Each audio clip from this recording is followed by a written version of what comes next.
பிரியமானவர்களே, ஆண்டவராகிய இயேசு கிறிஸ்துவின் நாமத்தில் உங்களை வாழ்த்துகிறேன். நீதிமொழிகள் 15 சொல்லுகிறது, நீதிமானுடைய வழியோ ராஜபாதை.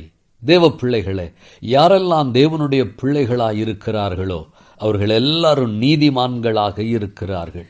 இந்த நீதிமான்களின் வழியை வேதம் ராஜபாதை என்று விவரிக்கிறது. ராஜபாதை என்பது கற்கள் இல்லாதது, முட்கள் இல்லாதது, வளைவுகள் இல்லாதது, வேக தடைகள் இல்லாதது. அந்த பாதையில் குறுக்கே மனிதனோ விலங்குகளோ அல்லது எந்தவித வாகனமோ நுழையவே முடியாது. அதில் எந்த ஒரு அசம்பாவிதங்களும் நடக்காது. தேவன் தம்முடைய பிள்ளைகள் ஒவ்வொருவருக்கும் இப்படிப்பட்ட ராஜ பாதையை கொடுக்க விரும்புகிறார். அப்போஸ்தலர் 12 அவர்கள் 1 காவலையும் 2 காவலையும் கடந்து நகரத்துக்கு போகிற இருப்பு கதவண்டையிலே வந்தபோது அது தானாய் அவர்களுக்கு திறவுண்டது. அதன் வழியாய் அவர்கள் புறப்பட்டு ஒரு வீதி நெடுக நடந்து போனார்கள் என்று வாசிக்கிறோம். எனக்கன்பானவர்களே, பேதுருவும் தேவ தூதனும் நடந்து வர வர சிறைச்சாலையில் இருந்த கதவுகளெல்லாம் தானாய் திறவுண்டது. அந்த வழியில் யாருடைய குறுக்கிடும் இல்லை, எந்தவித தடைகளும் இல்லை.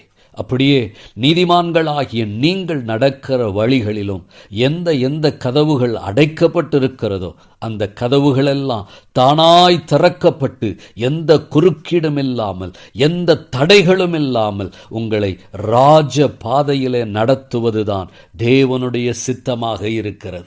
இன்றைக்கு உங்களுக்கு முன்பாக சில கதவுகள் அடைக்கப்பட்டிருக்கலாம். சோர்ந்து போகாதிருங்கள்.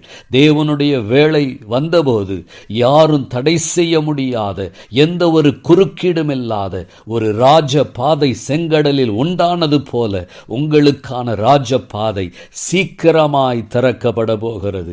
விசுவாசியுங்கள், அப்பொழுது பெற்றுக்கொள்ளுவீர்கள். உங்களுக்காக நான் ஜெபிக்கிறேன். பிதாவே, இயேசு கிறிஸ்துவின் நாமத்தில் உமக்கு முன்பாக வருகிறேன். இன்றைக்கு நீர் பேசின இந்த நல்ல வார்த்தைகளுக்காக ஸ்தோத்திரம். நீதிமானுடைய வழியோ ராஜபாதை என்று சொல்லியிருக்கிறபடி நீதிமான்களாகிய எங்களுடைய வாழ்க்கையில் ராஜ பாதையை கட்டளையிடுவீராக. வழியில் எந்த தொந்தரவும் இல்லாத நேர்த்தியான ஒரு நல்ல பாதையை கட்டளையிடுவீராக. இஸ்ரவேலுக்காக செங்கடலிலும் பேதுருவுக்காக சிறைச்சாலையிலும் ஒரு ராஜ பாதையை கட்டளையிட்டீரே, அப்படியே உம்முடைய பிள்ளைகள் ஒவ்வொருவருக்கும் ராஜ பாதையை கட்டளையிட்டு வழி நடத்துவீராக. நீர் அப்படியே செய்கிறதற்காக உமக்கு நன்றி. இயேசு கிறிஸ்துவின் நாமத்தில் ஜெபிக்கிறேன் பிதாவே. ஆமேன், ஆமேன்.